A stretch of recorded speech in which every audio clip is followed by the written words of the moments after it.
Hello, नमस्कार। आप सबका स्वागत है आपकी अपनी दक्षता टीचिंग अकेडमी में। तो आज मुझे एक व्यूअर की बहुत ज्यादा रिक्वेस्ट आ रही थी कि मैम पीआरटी का रीजनिंग और मैथ्स का सिलेबस या आप कुछ क्वेश्चंस उसके करा दीजिए। तो मैं उसके क्वेश्चन करा रही हूँ, ठीक है। और एंड में मैं बताऊंगी कि रीजनिंग टीजीटी और पीआरटी में क्या डिफरेंस है। ओके, तो हम वीडियो स्टार्ट करते हैं। क्वेश्चन नंबर 1 क्या है? ये रीजनिंग की वीडियो है, रीजनिंग की वीडियो है, मैं लिख देती हूं यहां पे। ये सारे मैंने रीजनिंग क्वांटिटेटिव एप्टीट्यूड के क्वेश्चंस लिए हैं। क्लियर? क्वांटिटेटिव एप्टीट्यूड और रीजनिंग के मिक्स क्वेश्चंस हैं। क्लियर? अब हम क्वेश्चन नंबर 1 स्टार्ट करते हैं। क्वेश्चन नंबर 1 क्या है? ये एक क्यूब रूट का क्वेश्चन है। Clear? Equals to question mark into 3। जब भी इस टाइप का क्वेश्चन आपके एग्जाम में आता है क्यूब रूट, तो आपको इसको सिर्फ फैक्टराइज करना है। क्लियर? तो हम इसका फैक्टराइजेशन स्टार्ट करते हैं 3 से। 3 5 15,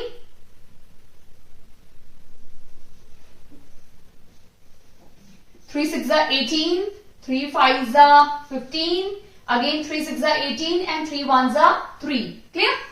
अभी फिर से 3 से करेंगे। 3 2 6, 3 1 3, 3 8 24 और 3 7 21। Again 3 7 21, 3 2 6 and 3 9 27। Again 3 2 6, 3 4 12 and 3 3 9। Again 3। जब तक 3 से करना है, जब तक 3 से आपका फिनिश नहीं हो जाता। 3 8 24 and 3 1 3। Again 3 2 6 and 3 7 21. Again 3 9 27. Again 3 3 9 and 3 1 3. अब आपको क्या करना है यहाँ पे? पेयरिंग, सॉरी मैंने यहाँ 2 लिख दिया बट 3 आएगा। सॉरी, बाय मिस्टेक मैंने 2 लिख दिया। अब यहाँ पे क्योंकि क्यूब रूट है तो हमें 3 3 की पेयरिंग करनी है। क्लियर? तो हम यहाँ पे 3 3 की पेयरिंग करते हैं। ये 3 एक हो गया, ये 3 का एक पेयर बाहर आ गया और इन तीनों का एक पेयर बाहर आ गया, यानी 3 3 9 एंड 9 3 27। इसका मतलब इसका जितना भी कंप्लीट आंसर है वो हमारा क्या हो गया? 27। आई होप आपको अच्छे समझ में आ गया है। Equals to question mark into 3। अब हमें क्वेश्चन मार्क निकालना है, तो क्या हो जाएगा? 27 डिवाइड बाय 3। 3 9 27। तो ये जो क्वेश्चन मार्क है वो हमारा क्या है? 9, यानी हमारा ऑप्शन नंबर डी इसमें राइट आंसर है। अगर यहां स्क्वायर होता, यहां पे हटा के 2 होता, तो आपको 2 2 की पेयरिंग करनी होती है। ठीक है? क्लियर? आई होप आपको अच्छे समझ में आ गया है। तो फैक्टराइजेशन सबसे बेस्ट मेथड, आपको हमेशा राइट आंसर मिलेगा। क्लियर? अब हम क्वेश्चन नंबर 2 स्टार्ट करते हैं।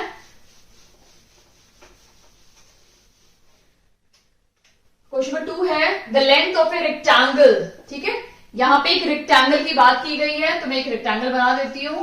ठीक है? तो यहां बोला है the length of a rectangle is 3 times it's breadth. Clear? यानी लेंथ है ना रेक्टेंगल की, वो 3 गुना है ब्रेड्थ के। ठीक है? इफ द एरिया, और हमें एरिया भी दिया हुआ है, एरिया ऑफ रेक्टेंगल कितना दिया हुआ है? 147 मीटर स्क्वायर, यानी ये जो भी इसका आंसर है मीटर में है और ये भी जो है वो मीटर में है। क्लियर? अब हमें क्वेश्चन में क्या निकालना है? पेरीमीटर फाइंड करना है। क्लियर? तो हमारा एरिया का फॉर्मूला क्या है? Area of rectangle length into breadth. Clear? अब अगर हम एक बार प्रॉपर्टी देखें रेक्टेंगल की, तो रेक्टेंगल में क्या होता है? अपोजिट साइड्स इक्वल होती है, यानी ये दोनों इक्वल है। अब अगर आप मेरा व्हाइट बोर्ड देखेंगे, तो मेरा व्हाइट बोर्ड का जो शेप है वो है रेक्टेंगल, क्योंकि ये क्वाड्रिलेटरल है, 4 साइड है तो क्वाड्रिलेटरल है। क्वाड्रिलेटरल के अंदर ये क्या है? कौन सा फिगर है? रेक्टेंगल, जिसकी ये वाली साइड और ये वाली साइड दोनों सेम है। ठीक है? और ये वाली साइड और ये वाली साइड दोनों सेम है। इसका मतलब इसकी लेंथ और ये ब्रेड दोनों अपोजिट इक्वल हैं। ठीक है? और पैरेलल भी है। ठीक है? और ये जो एंगल फॉर्म करते हैं ना कॉर्नर्स पे, ये हमेशा 90 डिग्री होते हैं। Are you clear? One more thing, अगर इस साइड को और इस साइड को मैं इस तरह से मिला दूं, डॉट डॉट डॉट डॉट करके, ठीक है, तो ये क्या बन जाएगा हमारा? ये हमारा बन जाएगा डायगोनल। और डायगोनल क्या करता है, इस पूरे फिगर को दो इक्वल पार्ट्स में डिवाइड करता है। यानी ये और ये फिगर अगर आप देखोगे तो इसको अगर उल्टा करके यहां से मोड़ के पलटी मारोगे तो ये दोनों बिल्कुल सेम है, एक के ऊपर एक आ जाएंगे। जैसे ये मेरा हाथ और ये मेरा हाथ है, दोनों को मिलाऊंगी तो बिल्कुल आगे पीछे से सेम दिखते हैं वैसे। ठीक है, आई होप आपको अच्छे समझ में आ गया इसकी सारी प्रॉपर्टीज। अभी हमें क्या दिया हुआ है 147। ठीक है, अब यहां बोला है जो लेंथ है वो 3b है, तो मैं लेंथ की जगह पे क्या लिख देती हूं 3b इंटू बी, तो ये 147 हो जाएगा। अब b इंटू बी क्या हो जाएगा b स्क्वायर 147। ठीक है, तो b स्क्वायर क्या हो जाएगा 147 डिवाइड बाई 3, 3 4 जा 12 एंड 3 9 जा 27, यानी हमारा b स्क्वायर क्या आ गया 49। तो b क्या हो जाएगा रूट ऑफ 49 इज योर 7, क्योंकि ये 7 का स्क्वायर है 49। तो b हमारा क्या मिल गया 7, तो हमारी लेंथ क्या मिल जाएगी 7 3 जा 21। तो लेंथ क्या हो जाएगी हमारी 3 इंटू 7 यानी 7 3 जा 21। हमारी लेंथ 21 है और ब्रेड क्या है 7। हमें क्या निकालना है पेरीमीटर, तो पेरीमीटर का क्या फॉर्मूला है 2l प्लस बी। ठीक है, 2 लेंथ क्या है हमारी 21 प्लस ब्रेड क्या है हमारी 7, 21 प्लस 7 28 और 28 इंटू 2 40, 8 2 16 156 और यूनिट क्या है मीटर, तो मीटर लगा देंगे। एरिया होता तो मीटर स्क्वायर लग जाता। क्लियर, यानी हमारा आंसर क्या है 56 मीटर, यानी ऑप्शन नंबर ए हमारा राइट आंसर है। क्लियर, आई होप आपको अच्छे समझ में आ गया है। इसकी जगह पे थोड़ा फेर बदल करके इस तरह से भी दे सकते थे कि पेरीमीटर को यहां पे दे देते और एरिया निकालने के लिए पूछ सकते थे। क्लियर, तो इस टाइप का थोड़ा सा हेर बदल आ सकता है एग्जाम में। क्लियर, बट आपको माइंड सेट रखना है कि किसी भी टाइप के क्वेश्चन को आप कर सकते हैं। अगर आप में ये विल पावर है कि नहीं मैं कर सकती हूँ, अगर मुझे वो कॉन्सेप्ट क्लियर है तो I can try, I can do it, तो आप डेफिनेटली उस क्वेश्चन के आंसर तक जरूर पहुंचोगे। तो आपकी अप्रोच और माइंडसेट बहुत इंपॉर्टेंट है। क्लियर, अभी क्वेश्चन नंबर 3 हम देखते हैं। क्वेश्चन नंबर 3 क्या है, Amit scored 175 marks in a test. Amit को किसी एक एग्जाम में कितने मार्क्स आए 175 मार्क्स आए। ठीक है, एंड फेल्ड बाई 35 मार्क्स, और वो 35 मार्क्स से फेल हो गया। अगर उसको 35 मार्क्स और मिल जाते, ठीक है, तो उसका टोटल कितना हो जाता 10 1 2 210। अगर उसको 210 नंबर मिल जाते तो वो पास हो जाता। Clear, if the passing percent of the test is 35%, तो हमें मैक्सिमम मार्क्स निकालने हैं। देखो अमित को इतने मार्क्स मिले, इतने मार्क्स और मिल जाते तो वो पास हो जाता। इसका मतलब अगर उसको 210 मिल जाते, कितने में से x में से, x हम टोटल मार्क्स ले लेते हैं, अगर उसको x में से 210 मिल जाते तो वो पास हो जाता।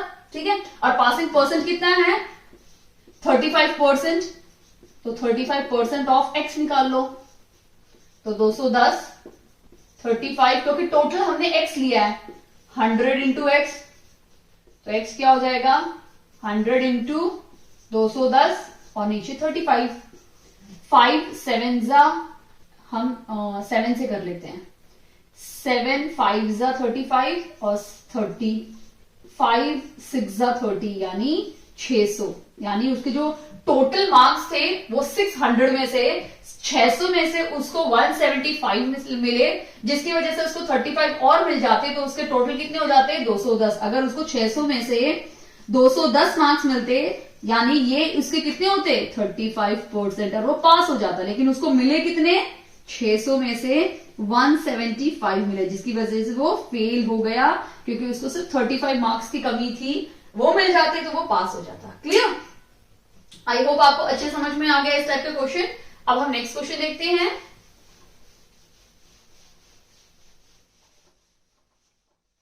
Question number 4, in a group of 15 people. ये देखो ये क्वेश्चन जो है ना, आई स्वेयर ये क्वेश्चन टीजीटी में भी रिपीट हो चुका है, पीआरटी में भी रिपीट हो रहा है। इसका मतलब ये बहुत ज्यादा इंपॉर्टेंट क्वेश्चन है। और सेकंड थिंग, अगर आप नोटिस करोगे कि पीआरटी और टीजीटी में ज्यादा डिफरेंस नहीं है, क्वांटिटेटिव और रीजनिंग में ज्यादा ही डिफरेंस बिल्कुल भी नहीं है। आप देखोगे माइनर डिफरेंस है। बाकी क्वेश्चन यहां वहां आए, अगर वहां टीजीटी में पूछ लिया तो यहाँ पीजीटी में भी पूछा जा रहा है, सॉरी पीआरटी में भी पूछा जा रहा है। In a group of 15 people 7 read Hindi, और एग्जैक्ट सेम क्वेश्चन आता है हर बार। मैंने देखा है इस क्वेश्चन में ना तो सब्जेक्ट की फेरबदल होती है, इंग्लिश हिंदी पूछा जाता है, और ना ही नंबर्स की फेरबदल होता है। तो आप सोच लीजिए, this is very important question. In a group of 15 people 7 read Hindi, 8 read English and 3 read none of these language. अगर 15 लोगों का ग्रुप है, ठीक है, जिसमें से 7 लोग हिंदी पढ़ते हैं, ठीक है, 8 लोग इंग्लिश पढ़ते हैं, और उसमें से जो 3 लोग हैं ना वो कुछ भी नहीं पढ़ते, ना हिंदी पढ़ते हैं ना इंग्लिश पढ़ते हैं, कुछ भी नहीं पढ़ते हैं, ठीक है। हमें निकालना है कि कितने लोग इंग्लिश और हिंदी दोनों पढ़ते हैं, ठीक है। अब अगर यहां देखोगे 15 में से हमें माइनस करना है 3, क्योंकि 3 लोग तो कुछ भी नहीं पढ़ते हैं। इसका मतलब जो 12 लोग हैं वो कुछ ना कुछ पढ़ते हैं, या फिर इंग्लिश पढ़ते हैं, हिंदी भी पढ़ते हैं, और इंग्लिश हिंदी कंबाइन भी पढ़ रहे हैं, ठीक है। इतना क्लियर है? ठीक है। अभी इतना समझ में आया। इसमें आपके वो लोग भी हैं जो इंग्लिश भी पढ़ रहे हैं, सिर्फ इंग्लिश पढ़ने वाले भी हैं, सिर्फ हिंदी पढ़ने वाले भी हैं, और इंग्लिश और हिंदी दोनों पढ़ने वाले भी हैं, ठीक है।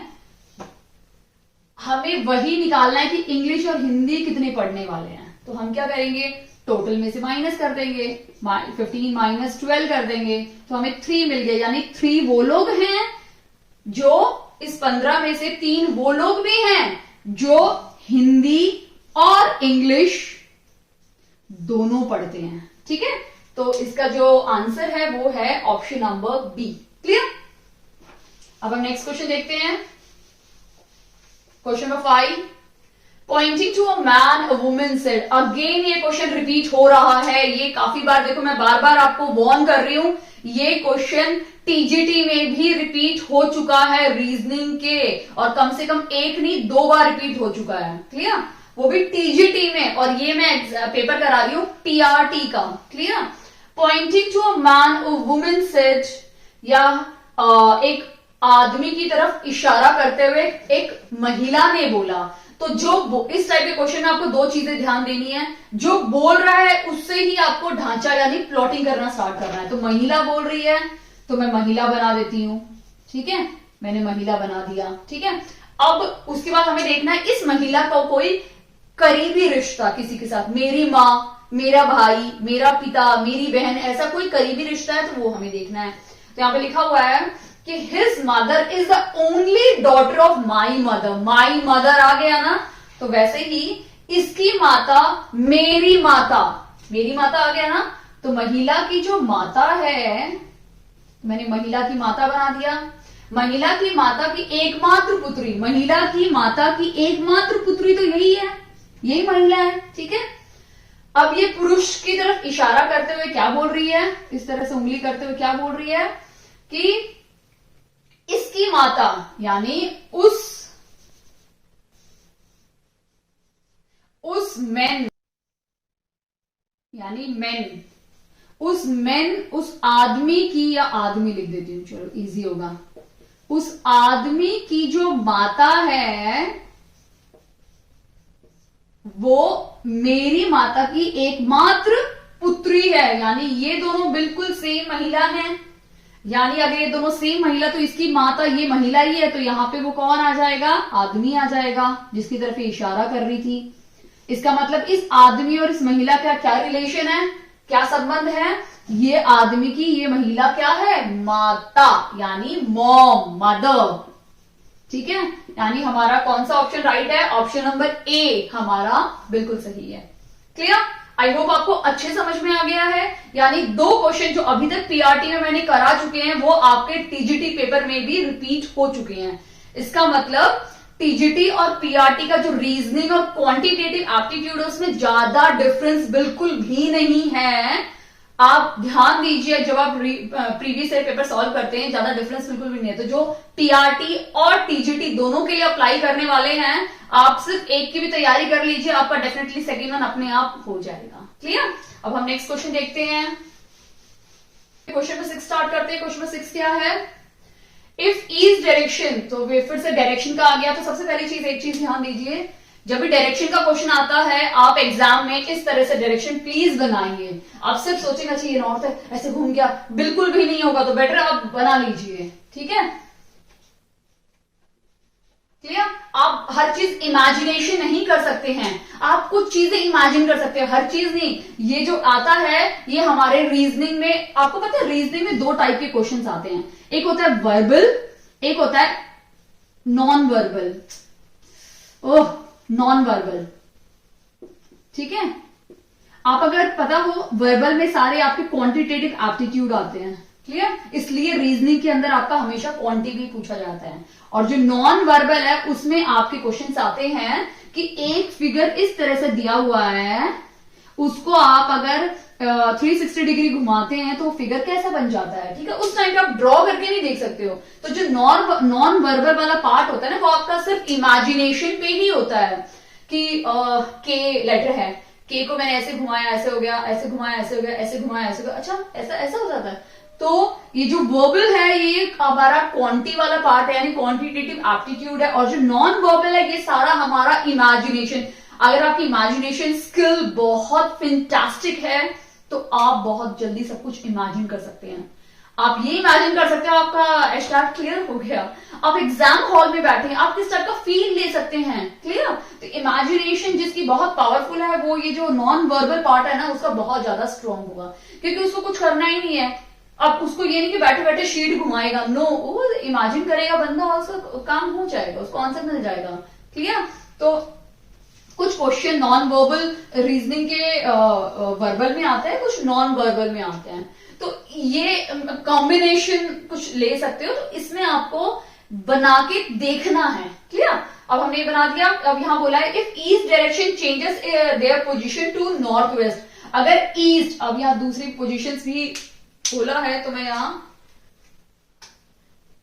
कार्डिनल डायरेक्शंस बना देती हूं। ये साउथ वेस्ट हो जाएगा, साउथ ईस्ट हो जाएगा, नॉर्थ ईस्ट हो जाएगा, नॉर्थ वेस्ट हो जाएगा, क्लियर? अब क्वेश्चन में ये बोला है कि इफ ईस्ट डायरेक्शन चेंजेस, अगर ईस्ट ने डायरेक्शन चेंज की और वो क्या बन गया, नॉर्थ वेस्ट बन गया, यानी यहां से 180 डिग्री प्लस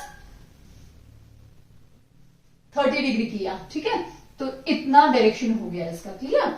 अब नेक्स्ट क्या बोला है, वेस्ट डायरेक्शन चेंज हो जाता है। अब यहां वेस्ट से शुरू है, अब आप देखोगे तो ये कौन सा है, क्लॉकवाइज डायरेक्शन में चेंज हुआ है, क्लियर? वेस्ट डायरेक्शन चेंज किस में हो रहा है, वेस्ट चला 180 डिग्री और थोड़ा सा आगे, और किस में चेंज हो गया, वेस्ट डायरेक्शन चेंज हुआ है साउथ ईस्ट में, इसमें चेंज हो गया।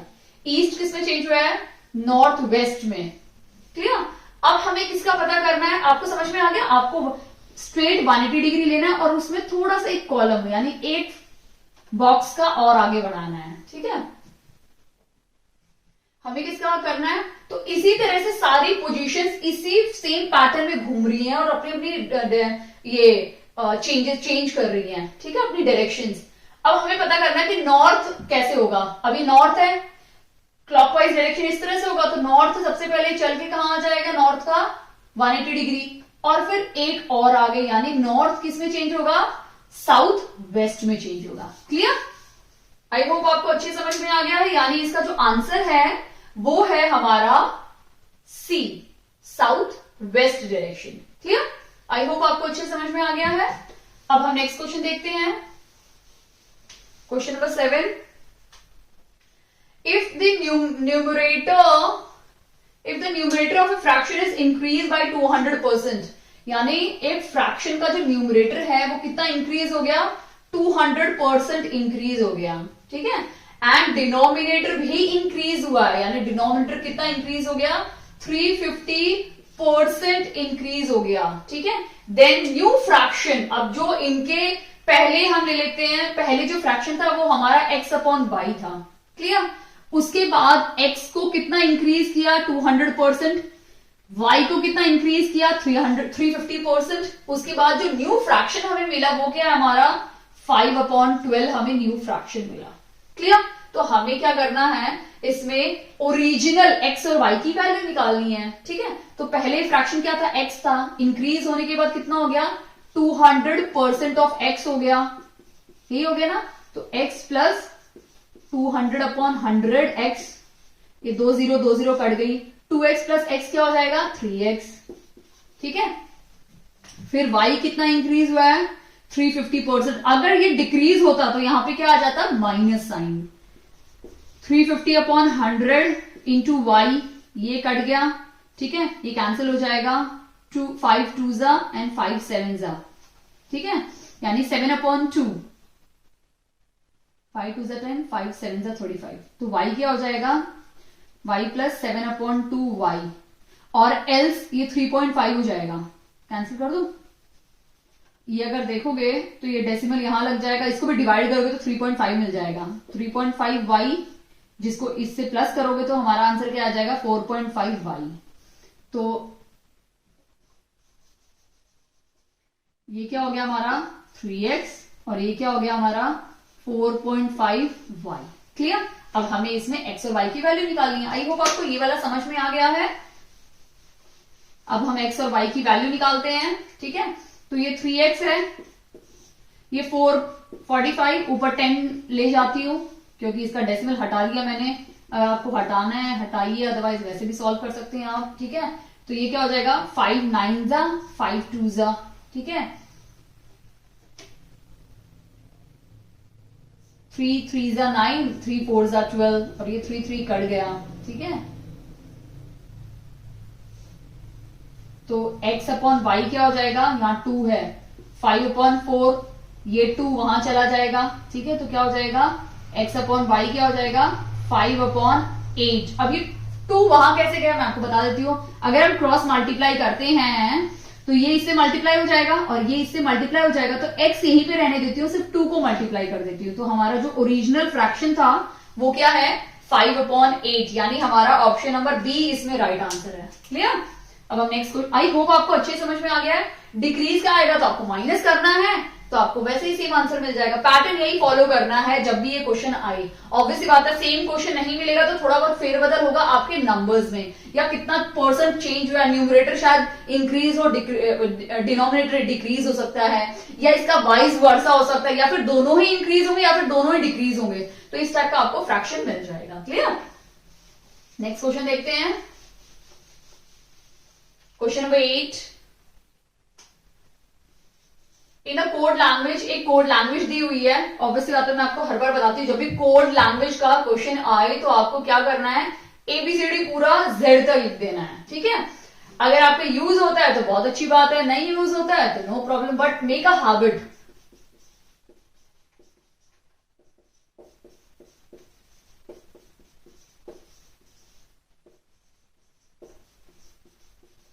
ऐसा नहीं है कि नहीं आता, मुझे आता है तो भी आप लिख लो, डजंट मेक एनी सेंस कि ज्यादा टाइम नहीं लगेगा इसको। ठीक है, आप लिख सकते हो आराम से इसको। ठीक है, अभी क्वेश्चन में क्या बोला है हमें, in a code language beat, beat क्या दिया हुआ है हमें, beat is written as UBFC। ऐसा नहीं कि हमेशा ये यूज होगा, बट आप लिख के रखोगे तो बहुत अच्छी बात है। काम क्या है,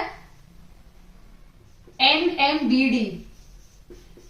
देखो काफी स्टूडेंट्स को ना याद हो जाते हैं, काफी बच्चे ऐसे भी हैं जो भाई मैं मेमोराइज नहीं कर सकता, तो जो याद कर सकते हो वो तो मत लिखो। ठीक है, आपकी पर्सनल चॉइस है, बट जिनको मेमोराइज या याद नहीं हो रहा है वो तो लिख सकते हैं ना, उसमें कोई बड़ी बात नहीं है। अगर आप इसको ध्यान से देखोगे तो बी में अगर हम सिर्फ 1 ऐड करेंगे तो क्या मिल गया हमें, C।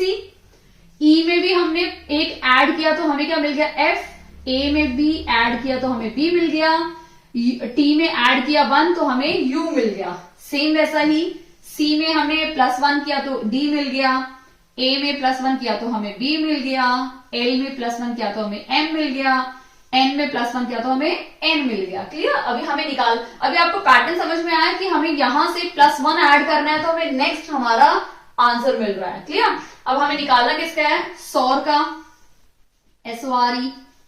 ठीक है, अब सौर में क्या करेंगे, सबसे पहले E के बाद क्या आता है, F +1। ठीक है, R के बाद क्या आता है, S। O के बाद क्या आता है? P, clear? और S के बाद क्या आता है?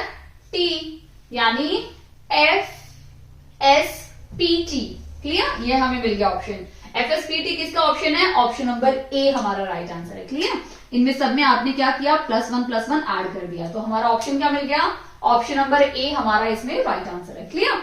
अब हम नेक्स्ट क्वेश्चन देखते हैं।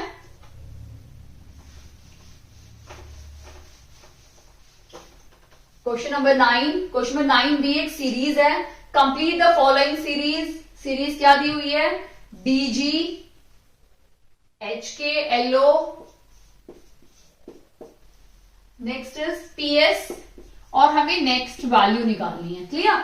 अगर आप देखोगे DG यानी हमारा D कहां पे है और G कहां पे है, और दोनों में कितना डिफरेंस है? D यहां पे है और G यहां पे है। कितना जंप किया?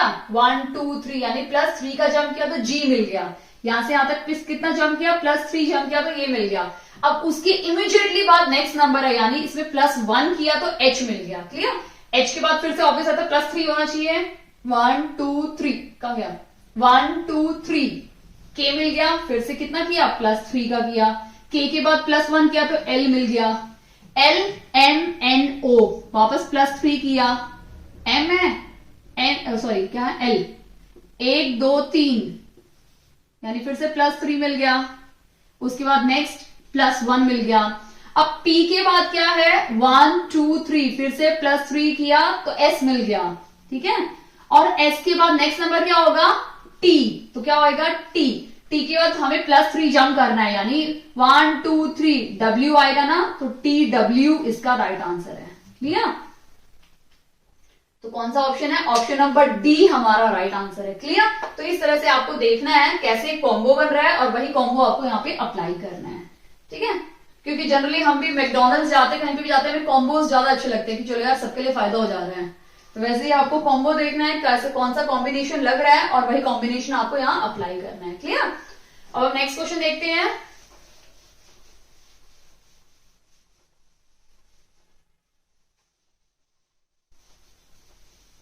Question number 10, a car covers a distance of 690 kilometre in 30 hours, यानी हमारे यहां डिस्टेंस कितना है? 690 किलोमीटर। टाइम कितना है? टाइम कितना दिया हुआ है? 30 आवर्स। आपको जनरली पता है किलोमीटर का हमेशा एक जो यूनिट लिखते हैं वो हमेशा आर के साथ लिखते हैं, क्लियर? ठीक है, तो किलोमीटर पर आवर, क्लियर? हमें यहाँ एवरेज स्पीड निकालनी है, तो हमें स्पीड का फॉर्मूला क्या है? Distance upon time. मैंने पहले आपको समझाया था, STD करके मैंने आपको लर्न कराया था। STD यानी D is equal to ST, distance is equal to speed into time, STD। आप इससे हमेशा के लिए आपके माइंड में सेट कर सकते हो, ठीक है? क्योंकि कहीं पे भी हम जाते तो ऑब्वियसली हम फोन करते हैं, और अभी तो मोबाइल है, पहले STD होता था, तो STD से आप याद कर सकते हैं, क्लियर? अब डिस्टेंस कितना दिया हुआ है? 690, और हमें टाइम कितना दिया हुआ है? 30। दोनों कैंसिल हो गए, 2 एंड 3 यानी 23। ऊपर क्या है? किलोमीटर, नीचे क्या है? आर, और ये यूनिट है हमारी स्पीड की, क्लियर? यानी अगर आप कार ड्राइव कर रहे हो तो स्पीड हमेशा किलोमीटर पर आवर में ही होती है। अगर आप यहां से दिल्ली जा रहे हो, यहां से मुंबई जा रहे हो, किसी भी बिग सिटी या कहीं पे भी जा रहे हो, कहीं पे भी ट्रैवल कर रहे हो, आपको इसमें दिखाया जाता है। यानी हमारा ऑप्शन नंबर सी इसमें राइट आंसर है, 23 किलोमीटर पर आवर। बट अगर ऑप्शन में दिया होता मीटर, सभी आंसर होते मीटर पर सेकेंड में, या मीटर, किलोमीटर, सेंटीमीटर पर सेकंड में, किसी में भी होता तो आपको ये सब चेंज करना होता। और कन्वर्जन पे भी मैंने एक वीडियो बना रखा आपको, ठीक है?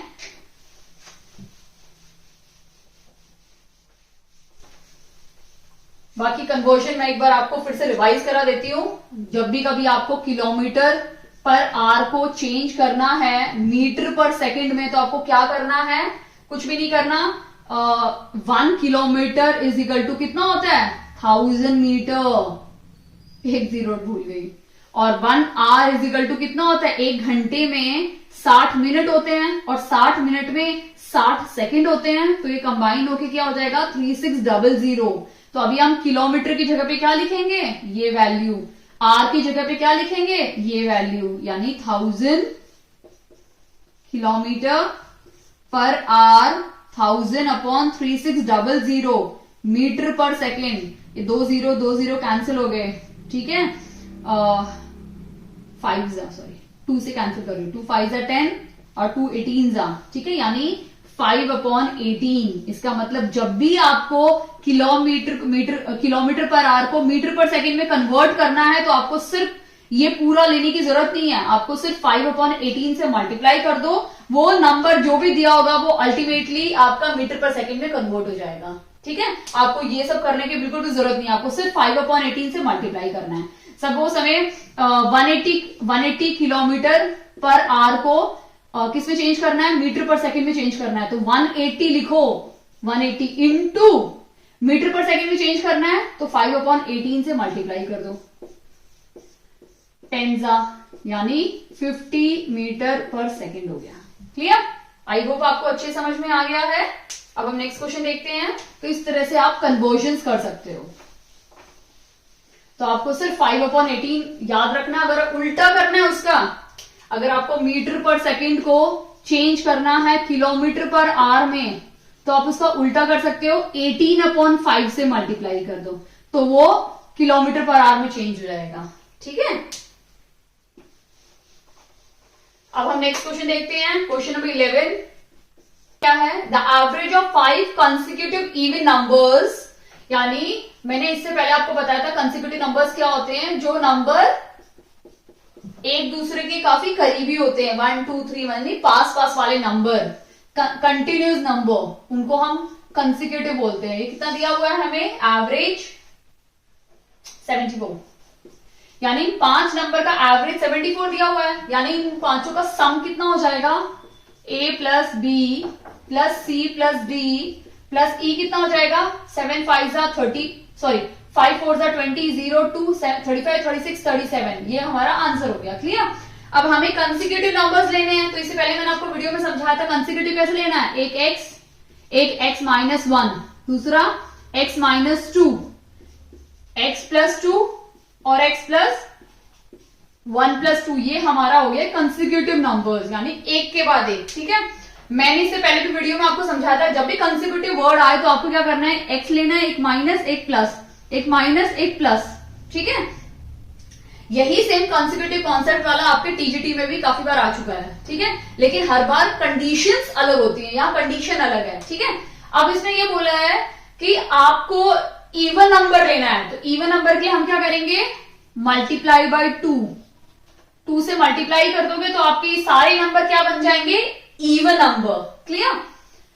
अब हमें इन सबको ऐड करना है, ऐड करके हमें x की वैल्यू निकालनी है, ठीक है। यानी अगर मल्टीप्लाई करेंगे तो ये क्या हो जाएगा, 2x -4 plus 2x -2 plus 2x plus 2 sorry 2 plus 2x plus 4 is equal to 370। Clear? अभी देखो, अगर आप यहां देखोगे तो -4 और ये +4 कट गया, -2 और ये कट गया, तो हमारे पास अब क्या बचा, 2 4 6 8 10, यानी 10x क्या हो जाएगा, 370, तो x क्या हो जाएगा, 370 डिवाइड बाई 10, कट गया ये, तो क्या बचा, x की वैल्यू 37। अगर हमारा x की वैल्यू 37 है तो 37 2 कितना हो जाएगा, 7 2 14, 1 कैरी, 3 2 6 प्लस 1 7, यानी ये जो नंबर है हमारा क्या हो गया, 74 है। क्लियर? हम सबकी वैल्यू नहीं निकालेंगे, ठीक है, एग्जाम में टाइम लिमिटेड होता है हमारे पास, तो हम क्या करेंगे, हमें क्या पूछा है, हमें पूछा है C और E का प्रोडक्ट क्या होगा, जिसमें ये C है और ये E है, यानी लास्ट वाले टर्म, इन दोनों का ही हम वैल्यू निकालेंगे और इनको मल्टीप्लाई कर देंगे। क्लियर?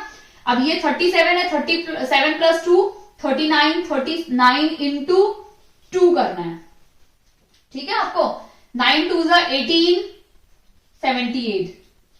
क्लियर? तो आपको दो वैल्यू मिल गई, ये C है आपके, ये है, तो इसके बीच का 76 हो जाएगा, आगे का 72 और 70, तो ये 5 हमारे क्या है, कंसेक्यूटिव इवन नंबर्स, ठीक है। हमें पूछा सिर्फ C और E का है, यानी हमें 74 और 78 को मल्टीप्लाई करके आंसर पता करना है। 78 74 8 4 जा 32, 28 29 30 31, 8 7 जा 56, 49, क्लियर। 2 7 7 एंड 5, यानी हमारा जो राइट आंसर है वो क्या है 5 7 7 2, यानी ऑप्शन नंबर डी हमारा राइट आंसर है। क्लियर, आई होप आपको अच्छे समझ में आ गया है। अगर इसमें कोई भी क्वेश्चन पूछा होता, ए या बी का पूछा होता, इसमें पूछ सकते हैं ए और बी का सम निकालो लास्ट में, ठीक है, या पूछ सकते हैं ए इंटू सी निकालो, सी इंटू डी निकालो, कुछ भी पूछेंगे तो आपको सबकी वैल्यू पता होनी चाहिए, तो आप किसी को मल्टीप्लाई करके आंसर निकाल सकते हैं। क्लियर, अब हम नेक्स्ट क्वेश्चन देखते हैं, क्वेश्चन नंबर 12।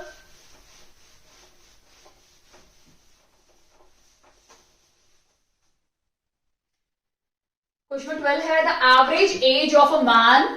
ये एज का क्वेश्चन है। एज का क्वेश्चन भी हर बार रीजनिंग में पूछा जा रहा है और बार बार पूछा जा रहा है, तो रीजनिंग का जो एज वाले क्वेश्चन है प्लीज अब उसको अच्छे से करके जाइए #, 2022 में, क्योंकि एज पीआरटी में भी पूछा जा रहा है और सेम टीजीटी और पीजीटी में भी पूछा जा रहा है रीजनिंग में। Clear, the average age of a man, एक मैन की और उसके बेटे की, सन की जो एवरेज एज है वो कितनी है 40, यानी मैन प्लस सन की जो एवरेज एज है वो कितनी है 40 है। क्लियर, यानी मैन और सन की टोटल जो होगा वो कितना आना चाहिए 80।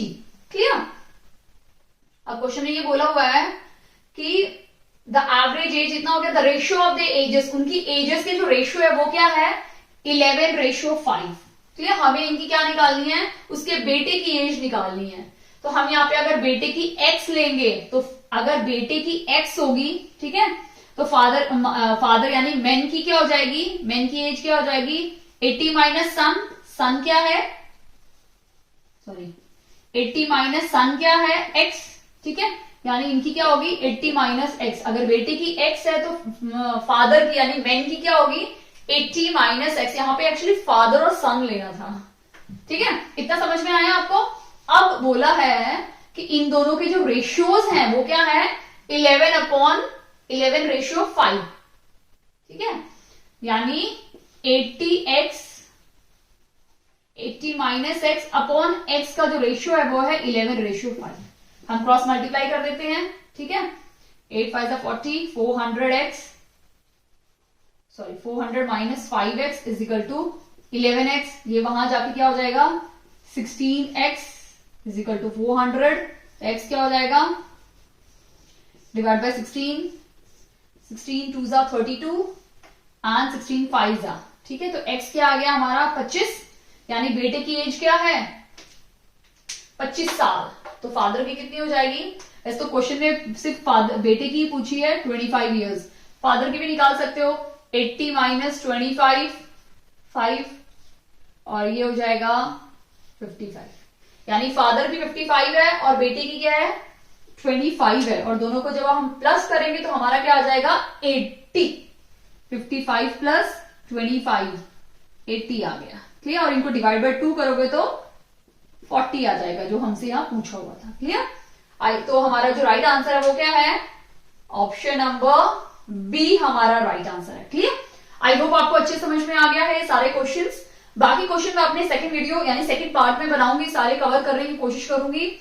यहां मैं आपको एक कंक्लूजन देना चाहती हूं, जो मैंने अभी तक ऑब्जर्व किया है वो ये है कि HTAT का जो प्रीवियस ईयर पेपर जो मैंने एनालाइज किए हैं उससे मुझे ये पता चला है कि जो PRT का जो रीजनिंग का पार्ट है जिसमें क्वांटिटी और ये आता है हमारा quantitative aptitude and reasoning plus TGT का है, उसका लेवल सिर्फ हल्का सा स्लाइड डिफरेंट है, ज्यादा नहीं है, क्योंकि जो क्वेश्चन TGT में पूछे जा रहे हैं किसी और प्रीवियस ईयर पेपर में, यानी अगर 2018 में TGT में जो क्वेश्चन पूछा जा रहा है वही 2019 में PRT में पूछा जा रहा है। क्लियर, यानी जो लोग ट्राई कर रहे हैं दोनों पेपर की एक साथ तैयारी कर रहे हैं PRT और TGT की, वो बिल्कुल रिलैक्स हो जाइए, क्योंकि अगर आप एक के लिए तैयारी कर रहे हैं रीजनिंग और क्वांटिटेटिव एप्टीट्यूड की, आप दोनों कवर कर रहे हैं।